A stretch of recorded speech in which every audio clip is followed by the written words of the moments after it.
Hi everyone, it's Jen, and I'm so glad that you could join me today. Today I get to share a story with you, but it's not going to be the kind of story that I hold up and read to you. It is going to be the kind of story that I share that's about my own parenting journey with Cam, and there's a moral to this story, so I want you to pay attention and listen carefully. All right, here we go. About 8 years ago, if you could imagine that, my youngest son would have been 6 years old. We lived in a really old farmhouse, like the kind that has like super thin walls and was built in like the 1800s or maybe the early 1900s.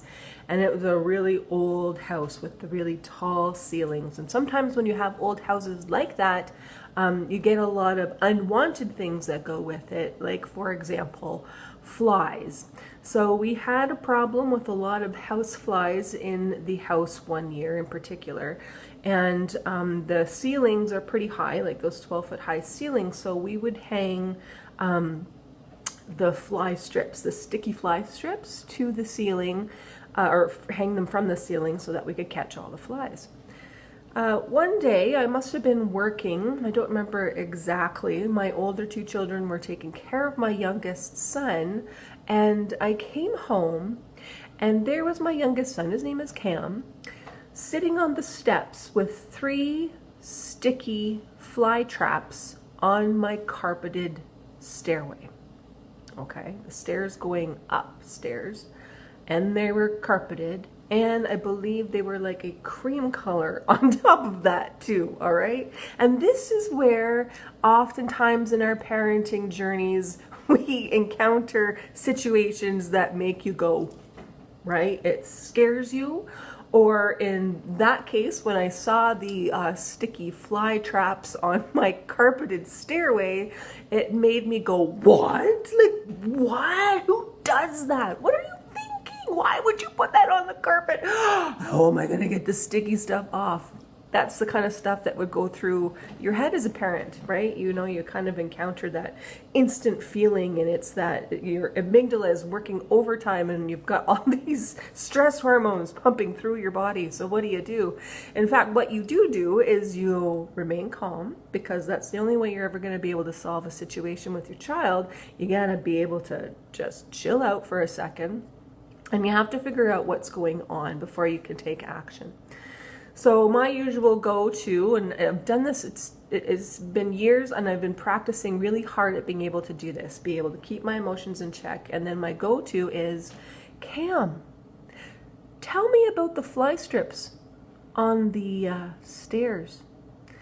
And back then, when he was young, he was a very creative and resourceful young man. Little did I know that he hadn't been diagnosed with ADHD yet at the time, so I had no idea. He leans in close, he's like, Mom, he goes, all these flies, they're still alive. I'm rescuing them. What he was doing was he was taking the flies and peeling them off of the sticky fly traps, and then taking them outside and putting them outside on the porch. Now, I wasn't going to be that parent to tell him that, you're ripping the wings off of the flies when you're taking them off the fly traps, which means they really have no hope.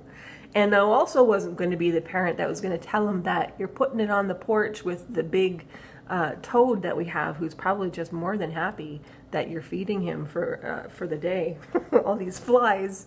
I wasn't going to be that mom, because I recognized that what he was doing was incredibly empathetic.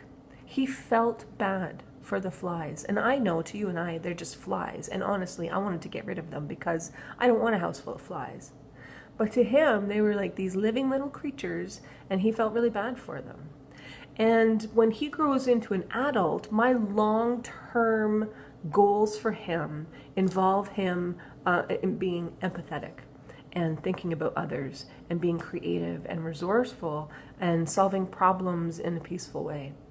And seeing him pull those things off, even though I had to like stifle my laughter, and even though I had to not freak out because he was getting like sticky crap all over the place, what he was doing was a really wonderful illustration of empathy, and I didn't want to crush that. I want to grow that in him, in my child.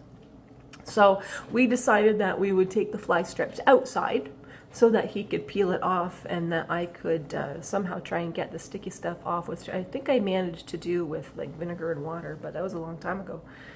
But what I remember the most is the fact that he really wanted to do that. And I wasn't going to crush him, and I wasn't going to tell him no, and I wasn't going to suggest maybe that that was a bad idea, because actually it was a pretty, cool idea. But I did want to get rid of the houseflies, and I believe I hung up the fly strips where he couldn't see them so that he didn't see me killing more flies, because he was 6. So that story was just a story to emphasize with you and to illustrate empathy and how we can instill it in our children. It is a really important skill for our kids to be able to have. It's a wonderful quality in a human being. And in the world that we live in right now, we want our children to be empathetic. We want them to connect with each other and the world around them. It's going to be this amazing skill that they have if we instill it when they're young. And that was just a great little example of how to instill it. And there are many, many other different ways of doing it. I mean, you can like jump online and Google empathy in children, and you can look at all sorts of amazing articles and things out there. I mean, be careful what you read and where you read it.